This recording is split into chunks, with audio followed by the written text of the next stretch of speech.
Dans les ombres allongées du jardin des Tuileries, sous un ciel de Paris qui saignait en teintes orangées, Alexandre Duval, le magnate de l'immobilier dont le nom ornait les gratte-ciels les plus froids de la capitale, trébucha sur une vérité qu'il avait enterrée 20 ans plus tôt. Son cœur, ce traître endurci par des salles de conseil et des verres de cognac solitaires, s'arrêta net en posant les yeux sur le garçon endormi sur ce banc écaillé, un adolescent aux boucles sombres emmêlées et aux lèvres entr'ouvertes qui murmurait des rêves inavoués. Et là, dans ce silence brisé seulement par le murmure des fontaines, Alexandre reconnut non pas un inconnu, mais l'écho vivant de son propre sang, son fils, Julien, le fruit d'une passion interdite qu'il avait fui comme un fantôme. Alexandre recula d'un pas, le souffle court, comme si le vent automnal de la Seine avait soudain gelé ses veines. Il avait 45 ans, une silhouette athlétique taillée par des coachs privés et des nuits blanches à négocier des empires, mais en cet instant, il n'était plus le loup de la finance parisienne, adulé et craint. Non, il était redevenu ce jeune homme de 25 ans, éperdu d'amour pour un artiste aux yeux verts, un amour gai et fougueux que la famille avait étouffé dans l'œuf, forçant Alexandre à renier tout, y compris la naissance secrète de cet enfant, confié à une sœur lointaine pour être élevé dans l'ombre. Julien. Ce nom, qu'il n'avait osé prononcer qu'en silence pendant des décennies, résonnait maintenant comme un coup de tonnerre dans sa poitrine. Le garçon, 16 ans à peine, non, 17, se corrigea-t-il en voyant la finesse de ses traits adolescents. Cette vulnérabilité qui criait la rue et les rejets, était français jusqu'au bout des ongles, avec cette grâce rebelle des Parisiens des faubourgs, un mélange de Seine et de pavés usés. Il s'approcha, les jambes tremblantes sous son manteau sur mesure, et s'agenouilla près du banc. Julien dormait d'un sommeil agité, son corps frêle recroquevillé sous une veste trop grande, tachée de pluie et de désespoir. Alexandre tendit une main hésitante, effleurant du bout des doigts l'épaule du jeune homme, et un frisson le traversa, un mélange de joie interdite et de terreur viscérale. Comment était-il là, ce fils qu'il avait abandonné pour protéger sa lignée, son héritage, son armure d'hétérosexuel fabriquée de toutes pièces? Paris, cette ville de lumières impitoyables, avait-elle conspiré pour ce face-à-face? Le milliardaire, dont les tabloïds célébraient les liaisons éphémères avec des mannequins anonymes, sentit une larme traîtresse rouler sur sa joue. Pour la première fois depuis des années, il se sentit vivant, nu, humain, et terrifié par l'ampleur de cet amour qu'il avait nié, un amour paternel teinté des couleurs arc-en-ciel de son propre passé gai, enfoui sous des couches de déni. Julien s'éveilla en sursaut, ses yeux verts, ses yeux qui hantaient encore les nuits d'Alexandre, s'ouvrant sur un inconnu en costume 3 pièces qui le dévisageait comme un spectre. « Qui êtes-vous » balbutia-t-il, la voix rauque d'un ado qui avait trop crié ses vérités dans des bars underground de Belleville, des lieux où les cœurs brisés se réparent à coups de gin fizz et de baisers volés. Il se redressa, méfiant, son corps mince tendu comme un arc, prêt à fuir vers les ruelles sombres de la capitale. Alexandre, la gorge nouée, chercha ces mots qu'il avait répétés des milliers de fois dans le secret de son pantouz haussmannien surplombant les Champs-Élysées. Je suis ton père, Julien. Alexandre Duval. Et je t'ai cherché toute ma vie, même si je n'ai jamais osé l'avouer. Le silence qui suivit fut plus assourdissant que le trafic de la rue de Rivoli. Julien le fixa, ses lèvres pâles s'entr'ouvrant en un rictus de douleur pure, un rire amer échappant à sa gorge. Mon père? Vous? Le grand Alexandre Duval, celui qui achète des immeubles comme on collectionne des timbres? Allez vous faire foutre avec vos mensonges de bourgeois refoulés. Il se leva d'un bond, ses baskets usées crissant sur le gravier, et s'éloigna de quelques pas, le cœur battant la chamade.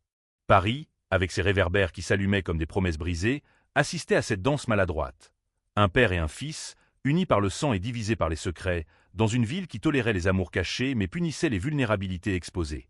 Alexandre ne le laissa pas partir. Pas cette fois. Il se releva, sa voix, cette voix qui commandait des armées d'employés, se brisant en un murmure suppliant. « Attends, Julien. Laisse-moi t'expliquer. Ta mère. Élise, l'artiste que j'aimais, elle m'a dit pour toi juste avant qu'elle ne parte. J'étais jeune, terrifié par ma famille, par ce monde qui nous haïssait pour qui nous étions. Gai, oui, comme toi, comme nous. J'ai fui, mais je n'ai jamais oublié. Regarde-moi. » Il sortit de sa poche intérieure un vieil appareil photo, jauni par le temps, contenant une unique photo. Lui, jeune, enlacé avec Élise, et au dos, une note manuscrite, « Notre Julien, lumière de Paris ». Julien s'arrêta net, le vent fouettant ses cheveux. Il prit l'appareil, ses doigts tremblants effleurant ceux d'Alexandre. Un contact électrique, chargé de tout ce qui n'avait jamais été dit. Les larmes coulèrent enfin, silencieuses, sur les joues du garçon. Pourquoi maintenant? J'ai grandi dans des foyers, des rues, à me cacher parce que j'aimais les garçons, à me faire tabasser pour un baiser volé près de la Bastille.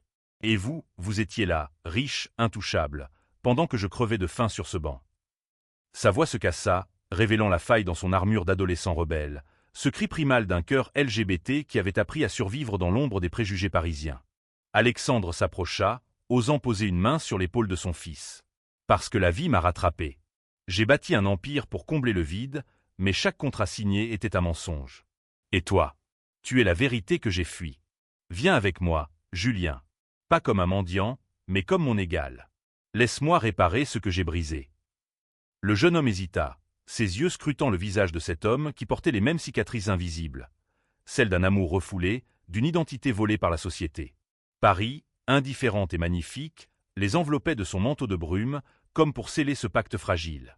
Ils marchèrent ensemble vers la sortie du parc, le bras d'Alexandre autour des épaules de Julien, un geste paternel teinté d'une tendresse plus profonde, presque romantique dans sa pureté. Mais les ombres s'allongeaient, et avec elles venaient les premiers murmures de tempête. La famille Duval, ces aristocrates aux portes closes du 16e arrondissement, n'accepterait jamais un héritier gai surgi des bas-fonds. Et Julien, avec ses propres démons, un petit ami toxique qu'il avait jeté à la rue après une dispute enflammée dans un club de marais, portait en lui les braises d'une révolte qui pouvait tout consumeur. Leur réunion n'était pas une fin heureuse, mais le début d'une bataille épique pour l'amour, l'identité et la rédemption, sous les lumières éternelles de la ville lumière. Les jours suivants furent un tourbillon de silence lourd et de confessions chuchotées dans l'appartement somptueux d'Alexandre, un Pentouse au sommet de la tour Montparnasse où les baies vitrées offraient Paris comme un trophée conquis. Julien, ce garçon de 17 ans aux yeux verts hérités d'Élise, errait comme un fantôme dans ces espaces trop vastes, ses baskets laissant des traces de boue sur les tapis persans. Il était français, pure souche des quartiers ouvriers de Pantin, là où les rêves se noient dans le canal de l'Ourcq et où l'amour entre garçons se murmure derrière des graffitis arc-en-ciel. Alexandre le regardait dormir sur le canapé en cuir, le cœur serré par une culpabilité qui rongeait ses nuits, se rappelant les lettres anonymes qu'il avait envoyées à sa sœur pour subvenir aux besoins de l'enfant, des chèques sans signature, des miettes pour un festin qu'il n'osait réclamer. « Pourquoi m'avoir caché ça ?» demanda Julien un matin, alors que le soleil filtrait à travers les rideaux diaphanes, illuminant son visage encore marqué par les ecchymoses d'une bagarre récente près de la gare du Nord. Il sirotait un café trop fort, ses jambes repliées sous lui, un air de défi dans la courbe de ses lèvres. Alexandre, assis en face dans un fauteuil design, les mains tremblantes autour de sa tasse, baissa les yeux. La peur, mon fils. Ma famille. Les Duval sont des piliers de la vieille garde, des banquiers qui ont financé la Révolution pour mieux la contrôler après. Être gay, en 2005, c'était un scandale. Et toi, fruit de cet amour avec Élise, une lesbienne bisexuelle, une rebelle qui peignait des toiles criant la liberté, tu étais la preuve vivante de ma faiblesse. Sa voix se brisa, évoquant Élise, cette femme aux cheveux de feu qu'il avait aimée en secret, un triangle amoureux passionné dans les ateliers bohèmes de Montmartre. Julien ricana, mais ses yeux brillaient d'une douleur ancienne. Faiblesse? C'est comme ça que tu appelles l'amour? Moi, j'ai grandi en sachant que j'étais différent. À l'école, les gamins me traitaient de pédé, me coinçaient dans les toilettes pour me frapper. Et quand j'ai embrassé mon premier garçon, Lucas, sous les ponts de la Seine, c'était comme respirer enfin. Mais lui, il m'a largué quand son père, un flic homophobe, a découvert nos textos. T'es trop sensible, Julien, trop queer pour ce monde, qu'il m'a dit avant de me jeter dehors. Les mots sortaient en rafale, chargés de la rage d'un ado qui avait dansé dans les clubs LGBT de Pigalle pour oublier, pour se sentir vivant au milieu des beats techno et des corps enlacés. Alexandre se leva, traversant la pièce pour s'asseoir près de lui. Je sais ce que c'est, cette rage. J'ai passé ma jeunesse à me cacher, à draguer des femmes pour le show pendant que mon cœur criait pour des hommes comme ton oncle spirituel, un galeriste que j'ai perdu à cause du sida en 95. Mais toi, Julien, tu es plus fort que moi. Tu portes notre histoire, gaie, française, parisienne, sans masque. Il posa une main sur le genou de son fils, un geste hésitant qui fit rougir Julien, un mélange confus de filiale et d'autre chose, une connexion profonde née du sang partagé et des luttes communes. Pour la première fois, le milliardaire parla de sa propre coming out refoulée, des nuits solitaires dans des saunas discrets du Marais, des dons anonymes à des associations LGBT pour expier ses silences. Mais la bulle éclata quand le téléphone sonna. La voix glaciale de Marguerite Duval, la mère d'Alexandre, exigeant sa présence à un dîner familial au Ritz. « Ton neveu héritier doit être annoncé, Alexandre. » Pas de distraction. Il raccrocha, le visage pâle, et Julien, sentant la tempête, se leva. « Amène-moi. Fais-moi rencontrer ces fantômes. Si tu veux réparer, commence par là. » Alexandre hésita, le cœur battant, imaginant le chaos. Un ado gay, SDF jusqu'hier, face à une tablée de conservateurs en smoking. Pourtant, dans les yeux de Julien brillait une lueur de défi romantique, Une invitation à l'amour vrai, sans compromis. Le dîner fut un chant de mine. Le salon feutré du Ritz, avec ses lustres cristallins et ses serveurs invisibles, contrastait avec la tension palpable.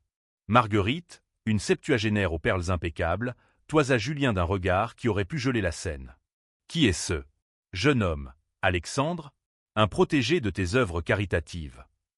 Julien, en chemise empruntée trop grande, soutint son regard. « Je suis Julien Moreau, madame. Fils d'Élise Moreau et d'Alexandre Duval. Et oui, je suis gai, fièrement, comme Paris l'est dans ses veines. » Un silence de mort s'abattit, brisé seulement par le tintement d'une fourchette tombée. Le frère d'Alexandre, Henri, un banquier aux moustaches raides, s'étouffa avec son foie gras. Absurde. Un bâtard gai ? Tu vas ruiner la famille. Alexandre se leva, la main serrant celle de Julien sous la table. Un ancrage secret, chargé d'une tendresse protectrice. C'est la vérité, mère. Julien est mon fils, et il est la meilleure part de moi. Si vous ne l'acceptez pas, c'est vous qui perdez. Les mots, prononcés d'une voix ferme forgée par des années de négociations, firent vaciller Marguerite. Elle fixa Julien, voyant peut-être, l'espace d'un instant, le fantôme d'Élise dans ses yeux. « Tu as le regard de cette bohémienne, » murmura-t-elle, un aveu chargé de regrets enfouis.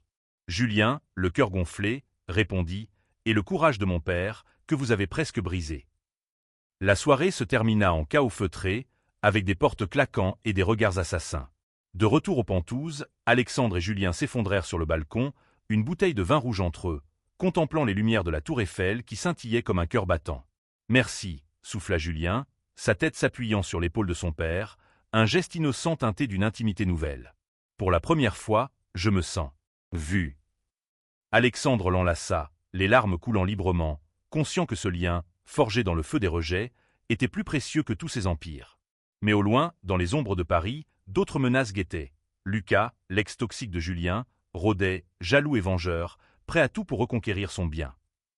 Les semaines qui suivirent furent une danse précaire sur le fil du rasoir, où l'amour naissant entre père et fils se heurtait au vent contraire de la haute société parisienne. Alexandre, ce colosse aux épaules larges et au passé gai qu'il avait scellé dans des coffres-forts suisses, se surprenait à sourire en voyant Julien explorer son monde. Le garçon, 17 ans de pure énergie rebelle, déambulait dans les couloirs du siège Duval Immobilier comme un chat sauvage lâché dans un musée. Français jusqu'à la moelle, avec son accent teinté des banlieues et ses tatouages discrets d'arc-en-ciel sur l'avant-bras, Julien questionnait tout. Pourquoi ces tours de verre froid, papa? Elles abritent des âmes ou juste des chiffres? Alexandre rit, un son rauque et libérateur qu'il n'avait pas entendu depuis des lustres. Autrefois, des chiffres. Maintenant, peut-être des âmes, grâce à toi. Il l'emmenait dans des ateliers d'art à Montmartre, revisitant les pas d'Élise, où Julien peignait pour la première fois, ses coups de pinceau furieux traduisant la tourmente d'un ado gai qui découvrait la tendresse paternelle. Leur soirée se passait à table, à partager des histoires. Alexandre confia ses premiers baisers volés dans les backrooms du quartier latin, Julien ses danses enflammées dans les prides de la Bastille, où la foule criait « Liberté !» contre les lois qui encore entravaient les cœurs. C'était romantique, cette intimité, pas charnelle, mais profonde, un baume sur les blessures d'une identité partagée, sous le ciel étoilé de Paris. Pourtant, la kermesse familiale n'était pas finie. Henri, le oncle perfide, ourdissait dans l'ombre, contactant des journalistes people pour étaler le « scandale Duval ». Un milliardaire avec un fils illégitime gay surgit des rues comme un mauvais rêve. Les premiers articles tombèrent comme des coups de poignard, Alexandre Duval, l'héritier caché et le coming-out forcé. Et Julien, lisant les gros titres sur son téléphone, blêmit. Il me dépeigne comme un gigolo des faubourgs. Et toi, comme un pervers refoulé. Il lança l'appareil contre le mur, les larmes de rage coulant sur ses joues juvéniles. Alexandre le serra contre lui, sentant le corps frêle de son fils trembler. Laisse-les parler. Nous sommes plus forts. Mais la nuit, seul dans son lit king size, il doutait. Son propre passé le hantait. Cette nuit de 2005, quand Élise, enceinte et radieuse, l'avait supplié de fuir avec elle à Berlin, ville des amours libres. Il avait choisi la sécurité, le nom Duval, abandonnant tout. Maintenant, le karma frappait à la porte, sous la forme de Lucas, l'ex de Julien, un 20 ans aux muscles saillants et au sourire carnassier, qui avait surgi aux Pentouzes un soir pluvieux, ivre et menaçant. « Julien est à moi, vieux schnock. Tu crois que ton fric efface ce qu'il m'a donné ?» cracha Lucas dans l'entrée, ses poings serrés. Julien, derrière Alexandre, murmura « Pars, Lucas. C'est fini depuis que tu m'as battu pour un regard à un autre gars au Queen. » La bagarre éclata. Alexandre, malgré ses années de boxe privée, encaissa un coup au ventre, protégeant son fils. Julien hurla, repoussant Lucas vers l'ascenseur, ses ongles griffent en l'air. « Je t'aimais, mais ton amour est poison. Papa, appelle la sécurité. » La police intervint, emmenant Lucas menotté, mais le mal était fait. Les tabloïds s'emparèrent de l'affaire. Fils secret impliqué dans rixes amoureuses, Duval père, sauveur ou complice. Alexandre, le front bandé, tint une conférence de presse improvisée depuis son bureau vitré. Mon fils Julien est un jeune homme courageux, gai et fier, comme je l'ai été en silence. Notre famille renaît de ses cendres, et quiconque nous attaque affronte Paris elle-même, ville des amours s'enchaînent. Les mots, prononcés avec une émotion brute, firent le tour du monde, et pour la première fois, Marguerite appela « Fils, ramène-le à la maison. » Pour de bon. Le dîner de réconciliation au manoir Duval, dans le 7e arrondissement, fut un miracle fragile. Autour de la table d'acajou, sous les portraits austères d'ancêtres, Julien raconta son parcours. Les foyers où on le traitait de déviant, les nuits sur les bancs comme celui des Tuileries, les joies volées dans les manifestations pour le mariage gay. Marguerite, les yeux humides, toucha sa main. « Tu as le feu d'Élise. Et le cœur de mon fils. » Alexandre, observant cette scène, sentit une chaleur inédite l'envahir, l'amour paternel, pur et romantique dans sa rédemption, fleurissant enfin. Mais au milieu de la nuit, un appel anonyme brisa la paix. Henri, depuis un café enfumé de Saint-Germain, complotait avec des investisseurs rivaux pour ruiner Duval Immobilier, utilisant le « scandale gay » comme levier. « Ton bâtard va nous couler tous », grogna-t-il au téléphone. Julien, entendant par hasard, serra les poings. « On les affronte ensemble, papa. Pour nous, pour tous les gamins comme moi. » Leur alliance se forgeait dans le feu, un duo père-fils, gai et invincible, prêt à défendre leur vérité contre les tempêtes de Paris. L'hiver s'abattit sur Paris comme un amant jaloux, enveloppant la ville d'un manteau de givre qui craquelait les pavés et les cœurs. Julien, maintenant installé dans une chambre aux Pentouzes, un espace autrefois bureau, transformé en sanctuaire avec des posters de David Bowie et des toiles inachevées, se surprenait à appeler Alexandre « papa » sans hésiter, un mot doux comme un baiser sur la joue rugueuse du matin. À 17 ans, ce Français des rues, avec sa peau olive et ses cicatrices de bagarre, découvrait le luxe non comme une cage, mais comme un tremplin pour ses rêves. Il s'inscrivait à des cours d'art à la Sorbonne, rêvant de peindre des fresques LGBT sur les murs de la capitale, des cris de couleur contre l'oubli. Alexandre, libéré par cette paternité tardive, se laissait aller à des vulnérabilités qu'il n'avait jamais osé montrer. Lors d'une promenade le long des quais, sous la neige fine, il confia « J'ai aimé un homme, vraiment, après Élise. Thierry, un violoniste au Châtelet. Mais la famille l'a chassé, menaçant de me déshériter. J'ai cédé, et ce vide m'a mangé vivant. » Julien l'écouta, sa main dans celle de son père, un geste filial chargé d'une empathie romantique. « Moi aussi, j'ai perdu des bouts de moi. Mais regarde-nous maintenant, deux gays parisiens, brisés et recollés. On est une œuvre d'art ratée, mais belle. » Leur idylle fut interrompue par la trahison d'Henri, qui frappa au cœur de l'Empire. Lors d'une assemblée d'actionnaires à la Défense, il présenta des faux documents, des preuves que Julien était un escroc, un ado manipulé par des amants pour soutirer de l'argent aux milliardaires. « Ce garçon est un danger.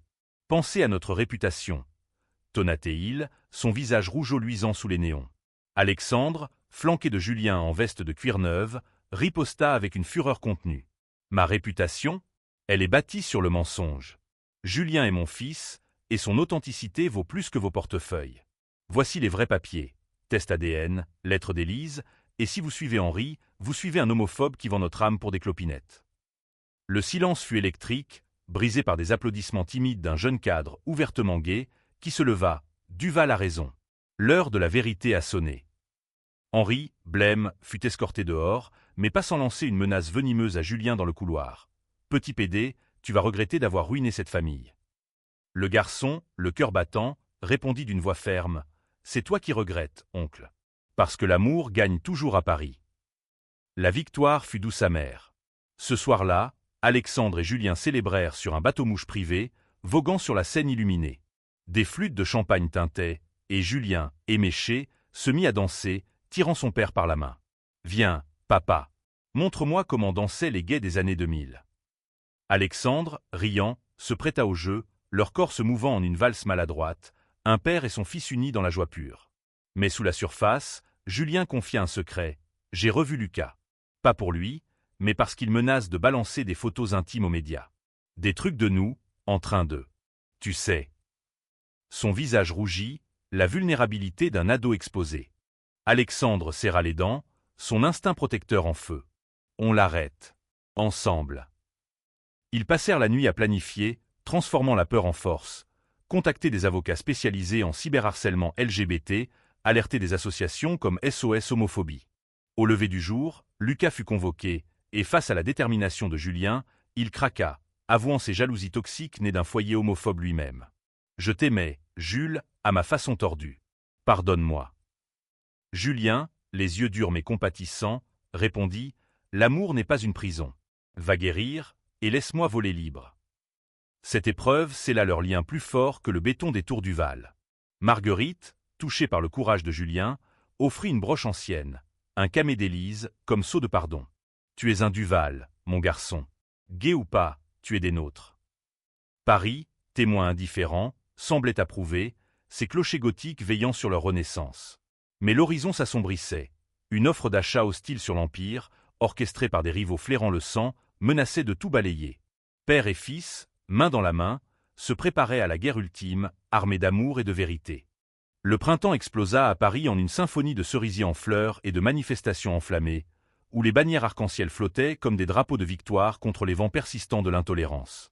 Julien, cet ado de 17 ans au sourire conquérant, s'était métamorphosé, ses boucles sombres coupées court, un piercing discret à l'oreille, il arpentait les couloirs de la Sorbonne avec l'assurance d'un artiste en herbe, ses croquis de couple queer ornant les murs des cafés de Saint-Germain. Français de naissance, il incarnait l'esprit rebelle de la ville. Ce mélange de romantisme séducteur et de rage contenue qui avait fait chavirer des révolutions. Alexandre, à ses côtés, rayonnait d'une jeunesse retrouvée, ses costumes impeccables cachant un cœur qui battait enfin au rythme de l'authenticité. Ils partageaient des matins complices, petit déjeuner sur le balcon avec croissant chaud et confidences sur les amours passés, Alexandre évoquant Thierry avec une tendresse nostalgique, Julien décrivant ses flirts innocents avec un camarade de classe, un garçon timide aux yeux bleus nommé Théo. « Il m'embrasse comme si j'étais fragile, papa. C'est beau, non ?»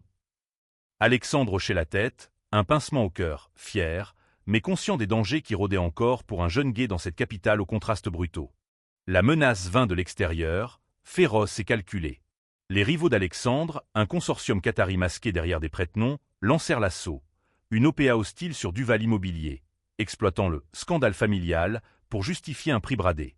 Henri, banni mais vengeur, servait d'espion, fuyant des dossiers confidentiels à ses loups en costard.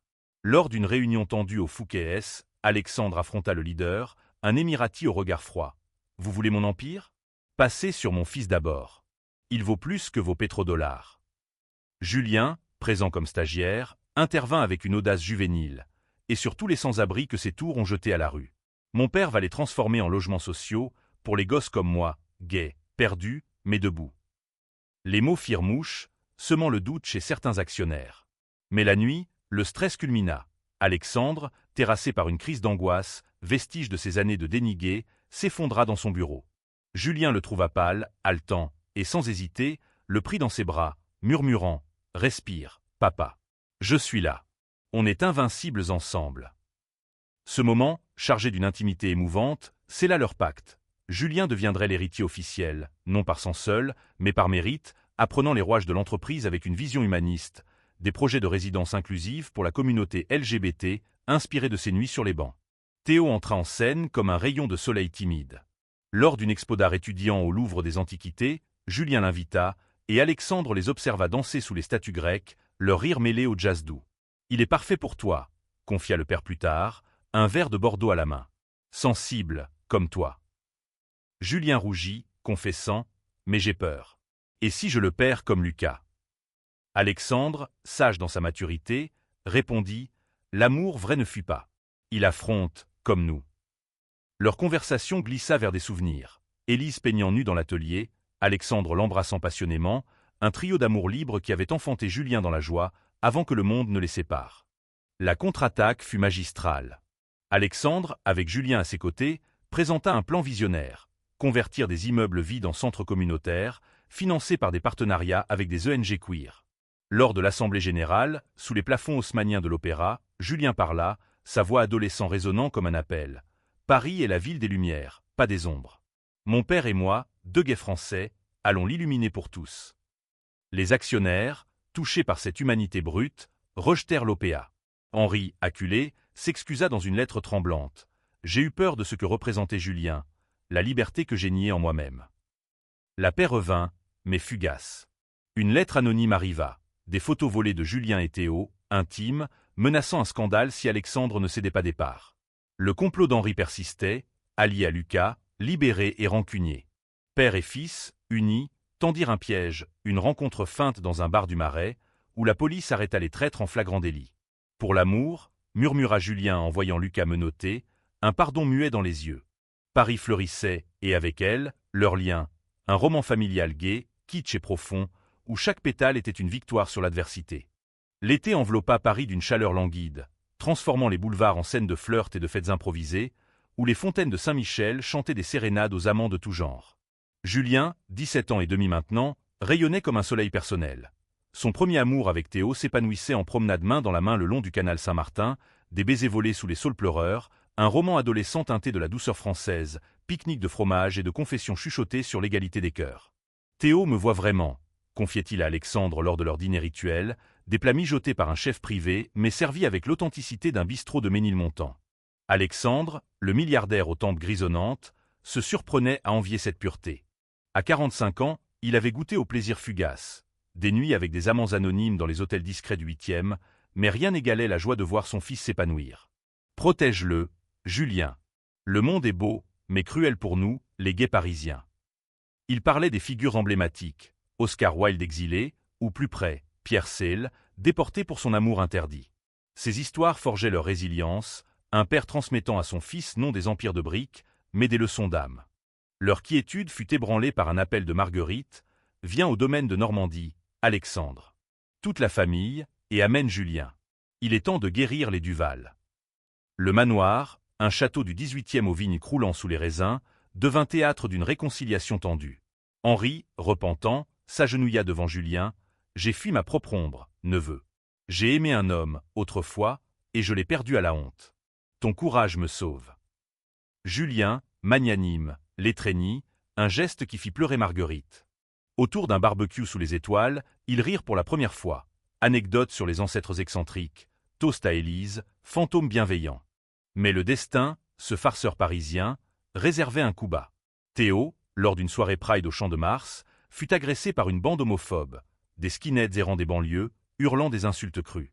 Julien, présent, se jeta dans la mêlée, protégeant son amour au prix d'une côte fêlée et d'un œil au beurre noir. Alexandre, alerté, arriva en trombe, son jet privé atterrissant à Orly en urgence. À l'hôpital Necker, il trouva Julien veillant Théo, les mains entrelacées. « Papa, ils nous haïssent pour ce qu'on est. Mais je ne reculerai pas. » Sa voix, brisée mais ferme, serra le cœur d'Alexandre. La fureur paternelle se mua en action. Alexandre finança une campagne anti-haine, avec Julien comme porte-parole, son visage tuméfié sur les affiches clamant « Paris aime tous ses enfants ». Les assaillants furent arrêtés, et lors du procès, Julien témoigna, sa vulnérabilité adolescente touchant le juge. L'amour n'est pas un crime. C'est la vie. Théo, rétabli, l'embrassa publiquement devant les caméras, un acte romantique qui fit fondre les cœurs français. Au cœur de cette tourmente, Alexandre rencontra quelqu'un, un architecte gay, Marc, aux yeux rieurs, croisé lors d'un chantier de rénovation LGBT-friendly. Leur premier dîner, au Café de Flore, fut maladroit mais vrai. « Je suis un vieux loup, Marc. Mais mon fils m'a appris à hurler à la lune. » Julien, complice, les encouragea. « Vas-y, papa. L'amour n'a pas d'âge. » Leur relation naissante, douce et exploratrice, inspira Julien, renforçant son lien avec Théo. Pourtant, un dernier fantôme surgit, une boîte de lettres d'Élise, découverte dans le grenier du manoir. Des mots à Julien, non envoyés. « Mon fils, vis libre, comme ton père et moi t'avons conçu, dans la passion sans limite. » Larmes aux yeux, père et fils les lurent ensemble, un rituel cathartique sous la pluie normande. Elle nous aimait, papa. Nous tous. Leur étreinte, sous l'orage, fut un serment, honorer cet héritage queer, coûte que coûte. Paris, en automne naissant, les rappela à elle, prête pour les ultimes épreuves. L'automne peignit Paris en ocre et roux, un tapis de feuilles mortes craquant sous les pas pressés des amoureux et des rêveurs. Julien, approchant ses 18 ans, était devenu une figure montante. Ses expositions d'art queer attiraient les galeries du Marais, ses toiles, des silhouettes enlacées contre des tours grises, criant la résilience LGBT avec une émotion brute, typiquement française, imprégnée de la mélancolie baudelairienne. Théo, son ancre, partageait ses victoires, leur nuit passée à murmurer des promesses dans un studio exigu du 11e, un cocon d'amour adolescent contre le vaste monde. Alexandre, épanoui aux côtés de Marc, redécouvrait la passion, des escapades à Giverny, où ils peignaient comme des amants novices, riant des éclaboussures. « Tu m'as sauvé, Julien », confia-t-il un soir, lors d'un opéra à Bastille, la Bohème, ironie du sort pour deux guerres escapées. Ton arrivée sur ce banc. C'était le destin. Julien sourit, son piercing scintillant sous les lumières. Et toi, tu m'as donné des racines. Sans toi, j'errais, un fantôme de Paris. Le climax frappa comme un orage d'été. Henri, rongé par la culpabilité, avoua un dernier secret lors d'une réunion familiale explosive au Louvre, devant la Vénus de Milo comme témoin muet. J'ai saboté l'héritage d'Élise. J'ai brûlé ses lettres, convaincu que son dérèglement, son amour pour nous deux, Alexandre, souillerait le nom. La révélation fissura le groupe. Marguerite s'effondra, pleurant la sœur qu'elle avait ignorée, Élise, morte seule d'un cancer en 2015, ses cendres dispersées dans la Seine sans honneur. Julien, le cœur brisé, confronta son oncle. « Tu as volé sa voix.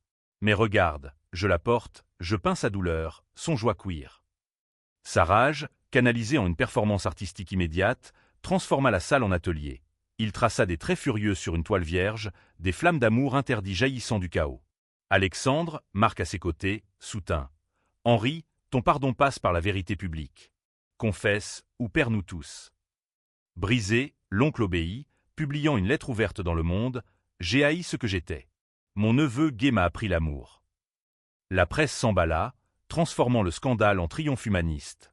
Julien, avec Théo, organisa une veillée pour Élise au Pont des Arts, des cadenas arc-en-ciel accrochés en son honneur, des centaines de Parisiens, gays, alliés, chantant sous la lune.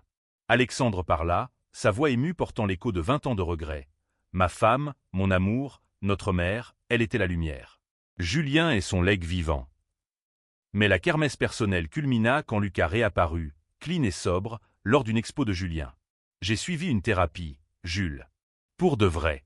Pas pour te reconquérir, mais pour mériter l'amitié. » Julien, magnanime, l'étreignit, un cercle vertueux se fermant. L'ex-toxique devenait allié, militant contre la violence queer.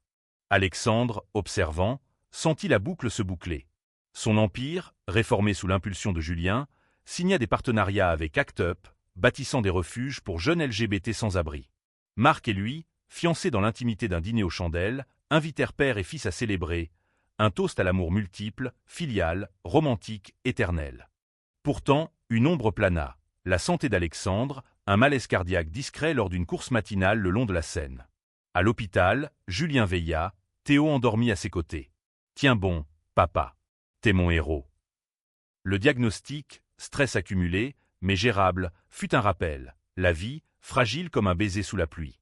L'hiver revint, mais doux cette fois, saupoudrant Paris d'une neige qui adoucissait les angles, comme pour bénir les guérisons en cours.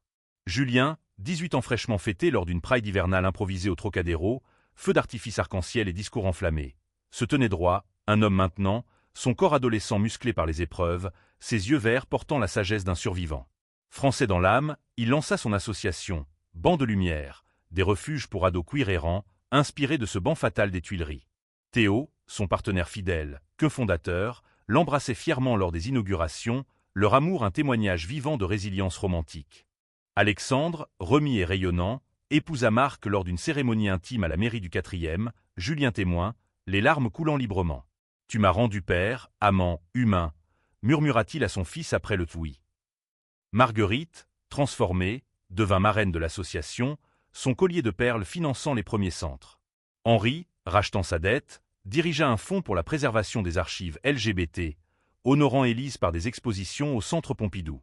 Le point culminant fut une soirée gala au Grand Palais, où Julien dévoila une fresque monumentale, Écho du banc, une murale géante dépeignant un père et son fils gay, enlacés sous les étoiles de Paris, entourés de fantômes bienveillants, Élise, Thierry, Lucas Rédimé. Alexandre, montant sur scène, prit le micro, sa voix chevrotante d'émotion. « J'ai vu un ado dormir sur un banc, et j'ai trouvé mon âme. Julien, tu n'es pas seulement mon fils, tu es ma rédemption, mon amour inconditionnel. Pour tous les cœurs brisés, pour Paris qui nous a vus renaître, vive l'amour, s'enchaîne. » La foule ovationna, des larmes collectives coulant comme une scène de compassion. Julien, dans les bras de Théo, murmura à son père « On l'a fait, papa. Pour elle, pour nous. » Leur étreinte, sous les projecteurs, fut le cœur battant de la nuit, un père de 45 ans et son fils adulte, unis dans une tendresse gaie et éternelle, symbole d'une humanité reconquise. Des années plus tard, Alexandre, retraité aux côtés de Marc dans une villa provençale, visitait les bancs de lumière avec Julien, maintenant père adoptif d'un garçon queer rescapé des rues. Le cycle continue, souriait-il, voyant dans les yeux de l'enfant l'écho de ce banc lointain. Paris, éternelle gardienne des secrets et des triomphes, veillait, ses lumières clignotant comme un clin d'œil complice. Dans cette ville d'amours impossibles devenue vraie, ils avaient écrit une légende, celle d'un milliardaire et de son ado, figés un instant pour l'éternité, dans la beauté impitoyable de l'amour humain.